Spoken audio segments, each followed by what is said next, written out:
नमस्कार मित्रों, आज फिर मैं आपके सामने प्रस्तुत हूँ वाल्मीकि रामायण की एक नई कथा के साथ।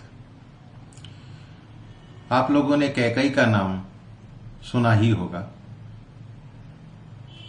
और कैकई के प्रसंग से सबको ये विदित है कि कैकई जिद्दी थी।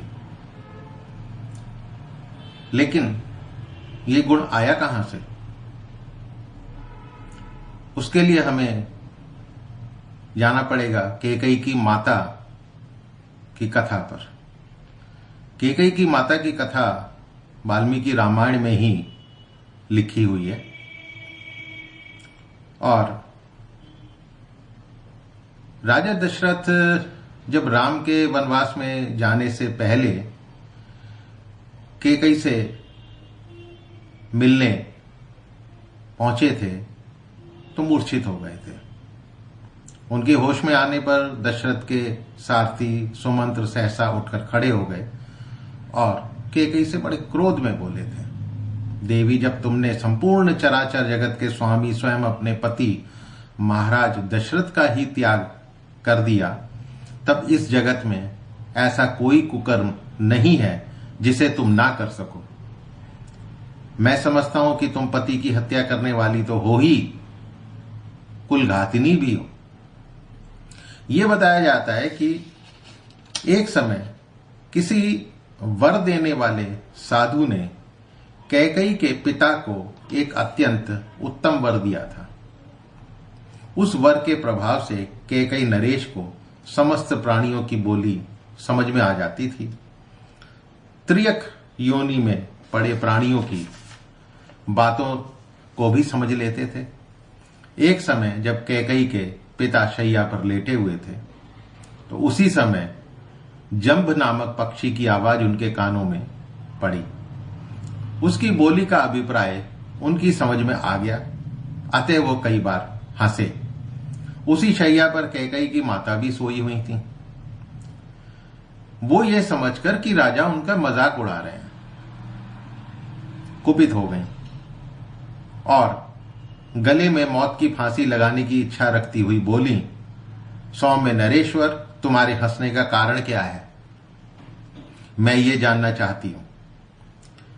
तब राजा ने कैकई की माता से कहा, रानी, यदि मैं अपने हंसने का कारण बता दूंगा तो उसी समय मेरी मृत्यु हो जाएगी, इसमें संशय नहीं है।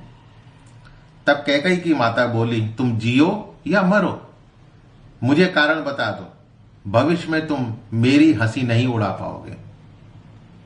तब राजा साधु के पास जाकर वृत्तांत ठीक ठीक सुनाया साधु को।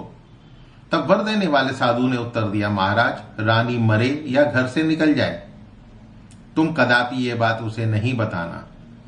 साधु का ये वचन सुनकर कैकई नरेश ने तुरंत अपनी पति को घर से निकाल दिया, पत्नी को घर से निकाल दिया। अब यह कहानी सुनाकर सुमंत्र कैकई से बोल रहे हैं। यह कहानी जो है सुमंत्र कैकई को सुना रहे हैं कि तुम्हारी माता किस तरह की थी, कि आज मुझे वो लोकोक्ति 16 आने सच मालूम देती है कि पुत्र पिता के समान और कन्याएं माता के समान होती हैं। अयोध्या कांड के तीसरे सर्ग में 107वें श्लोक में राम भरत से कहते हैं, भैया, आज से बहुत पहले की बात है, पिताजी का जब तुम्हारी माता से विवाह हुआ था तभी उन्होंने तुम्हारे नाना से कैकई के पुत्र को राज्य देने की उत्तम शर्त मान ली थी। तो कैकई पर जाने से पहले पीछे की बातों पर भी विचार करना जरूरी होता है। अगले वीडियो में मैं आपको बताऊंगा कैकई की आगे की कथाएं। पसंद आई हो कहानी तो इसको अपने मित्रों के साथ शेयर कीजिए और मेरे चैनल को सब्सक्राइब कीजिए। अपने आने वाली जनरेशन को इसके बारे में जरूर बताइए। फिर मिलता हूं अगली कहानी के साथ।